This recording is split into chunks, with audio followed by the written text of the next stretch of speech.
नमस्कार दाजू, मैं उत्तराखंड से बोल रहा हूँ। दाजू मैं ग्राम सभा पगना से मैं मनोज बोल रहा हूँ। दाजू मैं ये कह रहा हूँ कि हम लोग बहुत गरीब आदमी हैं।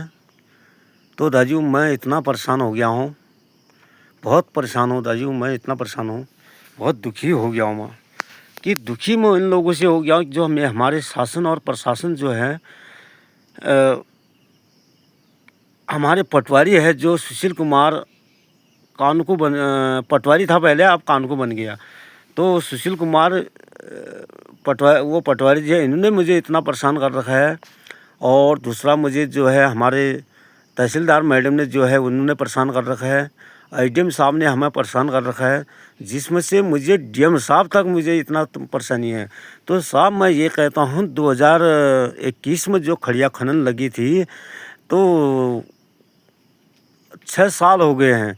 तो भाई लोगों मैं कह रहा हूँ कि मैंने इतने कागज़ देते देते थक गया हूँ, जिसमें से मेरा कोई समाधान नहीं हुआ है। ज़मीन से 100 करोड़ रुपए इसने कमा रखा है, करोड़ों का कमा रखा है। 25 साल मेरी ज़मीन जो है रजिस्ट्रेशन है ज़मीन, तो नाप ज़मीन है, वो ज़मीन कब्जा कर रखा है अभी 25 साल के लिए। तो साहब देखिए अभी 2026 लगा है, 25 साल की कब्जे में ज़मीन कर रखी है। तो दाजू मुझे घर का रखा है न घाट का रखा है। तो मैं ये कह रहा हूँ कि ये आदमी इतना परेशान कर रखा है, जिसमें से मुझे शांति भंग का केस लगा दिया एसडीएम साहब ने कि मैं डीएम साहब की बात मैंने एप्लीकेशन दी तो डीएम साहब को दी तो इन्होंने मेरे पीछे शांति भंग का केस लगा दिया। तो इन्होंने कहा कि ये बार बार हमारे पास आ रहा है, इससे बोला इसको केस में हम घुमा देते हैं। इस चक्कर में मुझे 6 साल हो जाते हैं। 2021 से 26 लगा है, 6 साल हो गए हैं। तो इसलिए मैं कह रहा हूँ कि दाजू कोई शासन ने हमारा साथ देता है, न शासन न प्रशासन, ये कोई किसी का साथ नहीं देता है। क्योंकि साथ उन्हीं का देते हैं जो लोग इनके पीछे पैसा खर्च करते हैं। गरीब आदमी मारा ही जाता है, गरीब आदमी पीछे ही रहता है। हर पक्ष में जो भी होता है गरीब पीछे ही रहता है, क्योंकि गरीब का न्याय तो कहीं से न्याय मिलता है हमें। तो मैं कह रहा हूँ कि दाजू मैं इतना परेशान हो गया हूँ कि मैं 2025 में भी जो है आपदा में मेरा मकान टूटा था, 3/7/2025 में। तो मकान मेरा आपदा में टूटा था, जो मकान भी न मुझे मकान मिला है अभी तक, न मकान मुझे अभी मकान मिला है। मैं कह रहा हूँ कि मैं जो डीएम साहब थे हमारे सुशील कुमार भटगाई थे, तो अभी उनका ट्रांसफ़र हो गया है पिथौरागढ़। मैं कह रहा हूँ डीएम साहब, मैंने कहा आपने इतना बड़ा ज़िले के जब मालिक है, इतने बड़े अधिकारी होकर के झूठ बोल के हमसे चले गए। हमसे कह दिया कि आपको मकान का समाधान 3 दिन के अंदर, ज़मीन का भी हो जाएगा। तो इन्होंने हो जाएगा करके आज देखो साहब मुझे इतना परेशान कर रखा है, जिसमें से ये खनन अधिकारी मैडम जो है, मैडम ने मुझे धमकाया और मुझे कहा कि आपको बार बार अगर हमारे पास आओगे हम आपको जेल भेज देंगे। तो साहब मैं बार बार तभी जाने का, मुझे देखिए आप नीचे मेरी ज़मीन है, ज़मीन से वहाँ खोद रखा है, ज़मीन खोद कहाँ है, वहाँ खेत बनने लायक भी नहीं है, वो खेत सारे हटा दिया वहाँ से।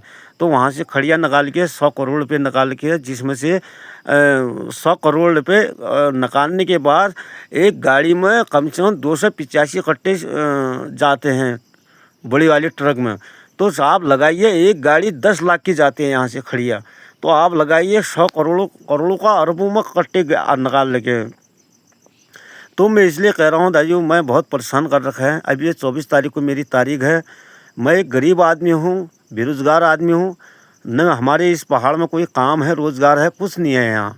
तो मैं इसलिए कह रहा हूँ, मैं अपने शासन या प्रशासन से कह रहा हूँ कि मुझे जो शांति भंग का केस लगा रखा है तो उसका समाधान हो। 6 महीने तो मुझे ऐसे ही हो जाते हैं ये तारीख लड़ते लड़ते। तो साहब इतना पैसा कहाँ से आएगा, मेरा पैसा नहीं है मेरे पास इतना, कि मैं इसीलिए अपना जहाँ इस ठेकेदार जो है मुझे इतना दिक्कत है कि मुझे भविष्य में इससे खतरा है, ताकि इससे मुझे इतना खतरा है कि कभी भी ये मुझे मार सकता है। क्योंकि खड़िया निकाल लेके, करोड़ों का कट्टे निकाल लेके। मैं कह रहा हूँ भाई लोगों, ये मेरी वीडियो जहाँ तक हो हाई कोर्ट जज साहब के पास भी जाने चाहिए, सुप्रीम कोर्ट जज साहब के पास भी ये मेरी वीडियो जानी चाहिए कि मेरे जहाँ तक हो, मैं हमारे जो उत्तराखंड के जो मुख्यमंत्री धामी जी है उनके पास भी ये वीडियो जानी चाहिए कि हमारे प्रधानमंत्री पास तक जाना चाहिए, क्योंकि इसके बाद जो इसने राज्य सरकार की ज़मीन भी खोद रखी है। तो राज्य सरकार की ज़मीन खोद रखी है, उसमें से जो खड़िया मैन है, मैन से बाहर जो लीज से बाहर है, तो वहाँ इसने राज्य सरकार की ज़मीन खोद रखी है। तो उसमें से इसने अरबों कट्टे वहाँ से भी निकाल रखे हैं। तो करोड़ों का अरबों रुपए इसने कमा रखे हैं। अब अभी ज़मीन मेरी जो है 25 साल के कब्जे में रखी है कि मेरी ज़मीन जो है, हमारी ज़मीन जो है कि हमारे माँ बाप से जिस समय इसने ज़मीन गिर रखी है, न इसने हमारे माँ बाप को पूछ रखा है, न किसी हमारे बच्चों से पूछा इसने। मैं इसीलिए कहता हूँ कि बिगड़ जानबूझ के इसने मेरी ज़मीन गिरा दी। तो मैं कह रहा हूँ कि मुझे साहब, मैं कह रहा हूँ मुझे न्याय मिलना चाहिए कि मैं अपने न्याय मिलने तक मैं इसको ठेकेदार के पीछे जो हमारा ये लगा पड़ा रखा है शांति भंग का केस, तो वो हर तारीख में मैंने ठेकेदार को प्रेजेंट नहीं देखा, वो तारीख में भी नहीं आ रहा है। खाली एक वकील रखा है उसने, तो साहब वो वकील रखा है उसने अपना वो तारीख में भी प्रेजेंट नहीं है। जब मैं इसलिए कह रहा हूँ एसडीएम साहब, अगर आपको इतनी, आपने तो पैसे खा रखे हैं, तो आप क्यों बुलाओगे उसको? इसलिए मुझे तो सालों तक मैं तुम्हारे पीछे कब तक लगा रहा हूँ।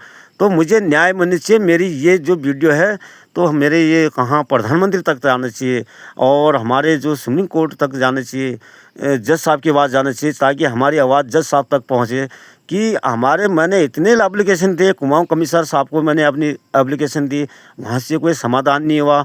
मैंने एसडीएम साहब को दी और रिपोर्ट दी, तहसीलदार को दी, 50 बार तो मैंने पटवारी को दी, डीएम साहब को तो कोई गिनती नहीं है। डीएम साहब के पास तो मेरे 5-10 किलो कागज़ हो गए, कुछ इतने बंडल रखे हैं मैंने कागज़ के, उतने बंडल हो गए। डीएम साहब को मैं कागज़ ही देते रहा, 6 साल हो गए।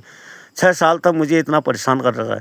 दादी, हमारे पास गरीब आदमी है, बेरोज़गार आदमी हूँ, कोई मेरे पास नौकरी नहीं है, कुछ नहीं है, तो यहाँ लेबरी भी नहीं है हमारे पहाड़ में।